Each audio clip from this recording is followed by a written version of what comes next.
Danielle, through to your second semi-final here in the space of a few years. How do you feel? I feel pretty good right now. Yeah, had a great match today, and I've had some great matches along the way this tournament, and just really happy about how I'm feeling physically and mentally, and yeah, hopefully we can keep it going. Okay, we'll go to questions in the room.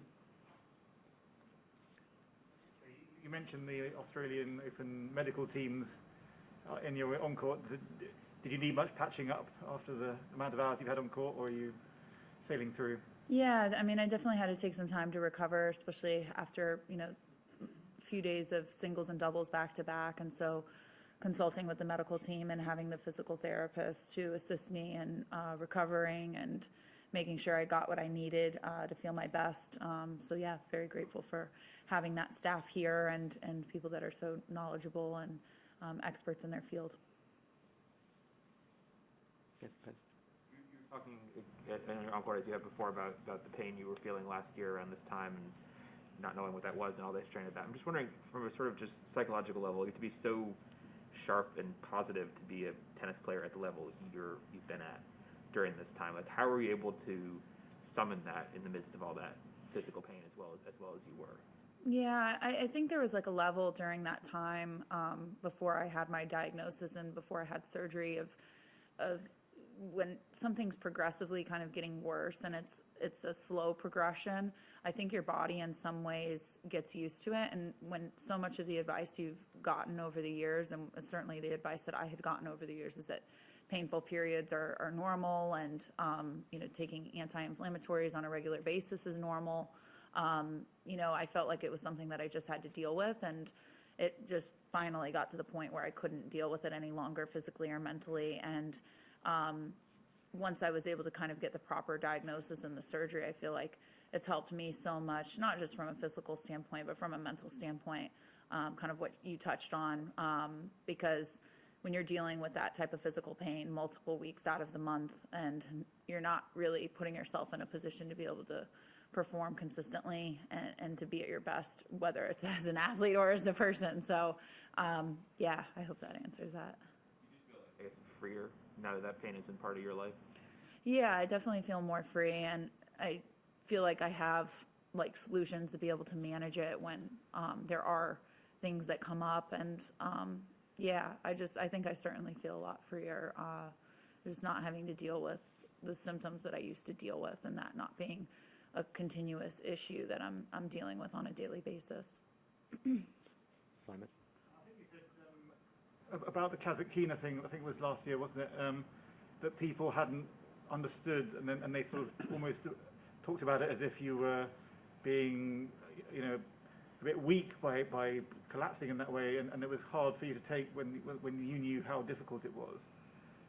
I'm not entirely sure what you're referencing about Kasatkina, but I feel like I've had a lot of support from players across the board with my journey with this, and I think that's been tremendous for me, having the support from the other players, and yeah.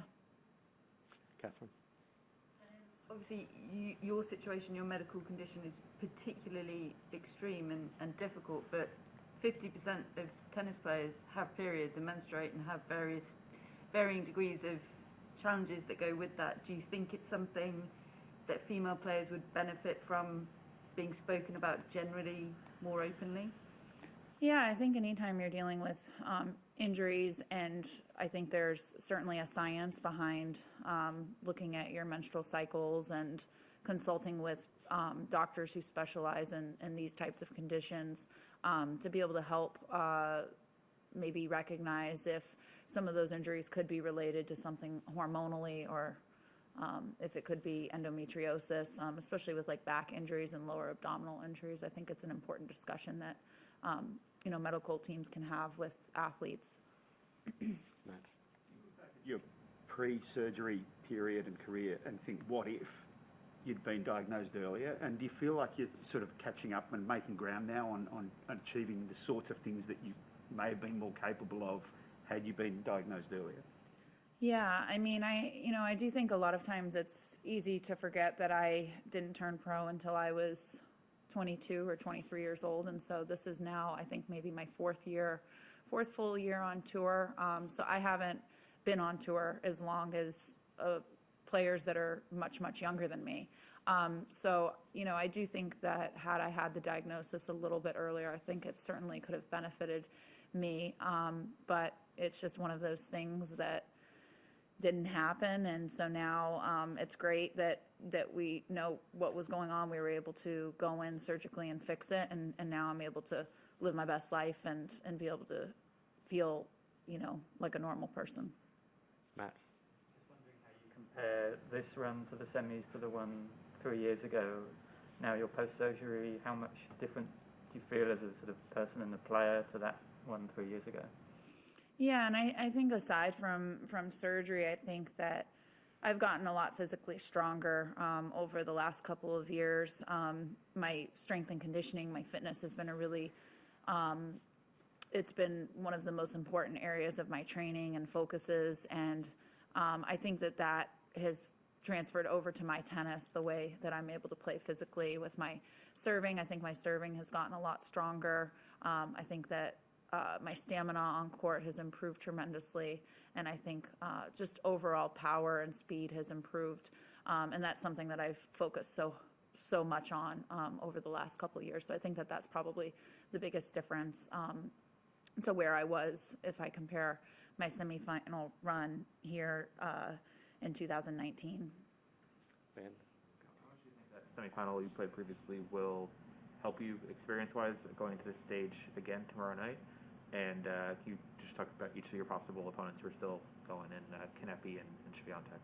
Yeah, I've tried to catch some of the match that's going on right now, and it's some really high-level tennis, and no matter who I'm going to play it, they're going to be very tough competitors, very relentless, powerful, strong, everything that you would expect in a semifinal.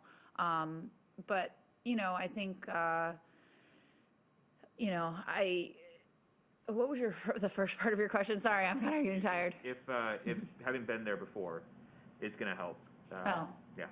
Yeah, I think now that I've made quarterfinals, at French and semifinals here before, I think I can use those experiences to certainly help me in the tight pressure moments on court, and I can use that to my advantage. Last time I was here in the semifinals, I had never done that before, and I've made some deeper runs in tournaments since then, so hopefully I can carry the confidence that I've gained over the last couple of years and be able to use that to my advantage. In the draw, for you potentially is Ash Barty, and without getting ahead of yourself, you've had success against her in the past. Wanted to talk specifically about her slice backhand and how it is that you address that, because it is sort of a point of difference in her game. Yeah, I really admire Ash as a player. I love the variety that she has in her game, and I think it's something that can be tricky against different opponents, and something that's helped her be so successful and become the #1 player in the world. I'm not sure how much you're ever on Twitter or other social media during this tournament or other times, but you've become a pretty beloved sort of icon of tennis Twitter. And there's a bunch of video montages of you and your laugh from your press conference a few years ago here, and just different things. Have you sort of sensed any sort of embrace from people, that people are buying into what you're doing? Yeah, I feel like I have, really great fans and great support. When I'm in tournaments, I really like to kind of bubble myself. It was something that I actually, because I follow a lot of the women's soccer, and that was something that I learned from them when they were in the finals of the World Cup. They were off social media for a while, and I think they were not even sometimes checking their phones. And I had read an article about how that really helped them as a team, and so that's something that I've tried to incorporate into what I do during big tournaments, just to eliminate some of the noise, distraction, and just screen time, honestly, because I feel like we spend so much time looking at our phones, and to be able to get a break from that can kind of be nice. But I also, when I'm not on social media, I do miss my interactions with the fan pages that follow me and do the daily posts, and I feel like I get so much love and support from there, so it's a tough thing to balance sometimes. Are you off your phone now? Yeah, I'm really only kind of responding to my mom, my dad, my brother, and 2 close friends, and that's kind of it. I'm not getting into responding or anything to people right now, just because I'm just trying to focus on what I'm doing, trying to be really present and in the moment. That's one of my New Year's resolutions, is to be off my phone and to be more present. And, you know, I have such great support here. So trying to embrace all of these awesome moments and not always be like this 24/7. So that's something I'm trying to work on. Okay, I think we'll go online. And we'll take some online questions. If you have an online question, please raise your hand now. And we'll start with Courtney Newen. Your question, please. Hey, Danielle, congratulations on the win.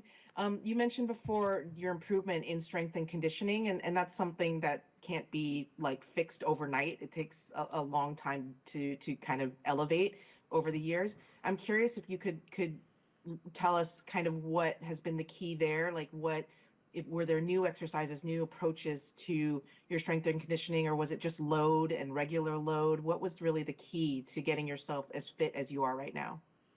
Yeah, I think, you know, that's a really good question. I think one of the things I struggled with the most when I first got on tour is scheduling, and trying to figure out what type of scheduling works best for me in terms of how many tournaments I want to play in a row, when I want to kind of taper back, and then trying to arrange my strength and conditioning sessions around those tournaments, and then also fitting in training blocks where I can really kind of focus back on that. Because, you know, when you're making deep runs in tournaments, it's a little bit challenging to be able to get full strength and conditioning sessions in when you're on the road.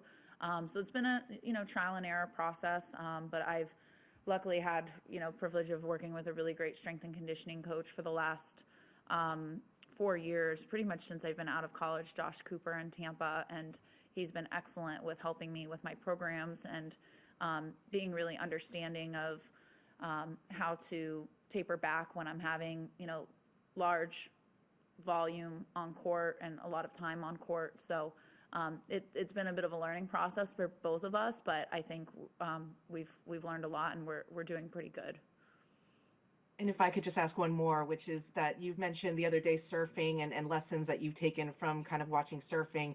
You just mentioned the women's national team. I know that you're a learner. That's something that you like to do. I'm curious, from soaking in what you see across other sports and kind of internalizing lessons, what have been some of the biggest ones that have really helped you in maybe the recent years to maybe change your perspective or change your approach to your career? Oh, this is a fun question. I really like this one because I used to be really scared of heights.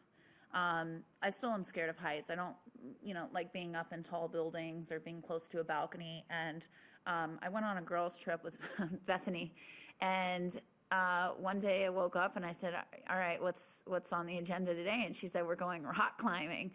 And I was like, "Oh no, this is just not going to be a good day." And she's like, "Well, if you don't want to do it, we don't have to do it." And I said, No, you know, we'll do it. And we went out. I was terrified. It was one of the most scary experiences for me, relying on equipment, the what ifs. And I'm not talking about like free solo climbing. Like we were locked in, strapped in. We had all of the safety precautions and a great guide to help. But it was a really nerve-wracking experience for me. And I think halfway through it, it had to have been at least a 4-hour experience. Halfway through it, I realized, I was like, every time I step out on the court, it's not life or death.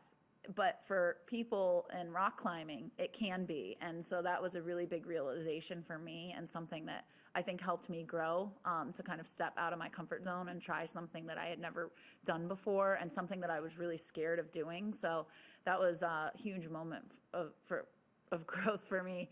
And that was back in, oh my God, when was it? It wasn't in the summer. It was before COVID. No, I can't remember. I don't know. If you go on Bethany's Instagram, you might be able to find the scenes of it. There were some tears. There were definitely some tears along the way, but I got through it, and I would actually do it again. And we'll take our final two questions. First one from Craig Gabriel. Danielle, just on the medical issues that you've been talking about, when was the surgery, and how long was the recovery? And with that recovery, when was it that you felt totally comfortable with yourself? So you want to know when the surgery was? Yeah. Yeah, you know, the surgery was back in April, and I took 7 weeks to recover, and then I played the French Open. So. Okay. And we'll take our final question, Willie Weinbaum. Hi, Danielle. What for you is most gratifying about the success that you're having right now? I think one of the things that's most gratifying is just the amount of work over such a long period of time kind of coming all together, because it's not, you know, something that happens over a year or 2 years. It starts from the time you're a kid and all of the hard work that you put in. And I think the most gratifying part of it all is thinking back to how many early mornings my dad got up with me to go practice with me before I went to school, and would get in the car. I remember one time when my dad had a cold and he didn't want to get up out of bed, and I cried. I said, please, I want to go to practice, and at least if I could go for a run or something. And I remember him getting on the bike and accompanying me on my run when he didn't feel well. And so being able to share those moments with my parents, and just thinking back on all of the hard work that they allowed me to do. You know, they were the ones that drove me to practice. They were the ones that tried to provide me with the best resources in the area and to get me in with the best coaches and players. And I can't tell you how many hours a day they used to drive just trying to get me from one place to another so I could get everything that I needed to get into. So that's probably the most gratifying part. Thank you, everyone. That concludes our press conference with Danielle Collins. Thanks.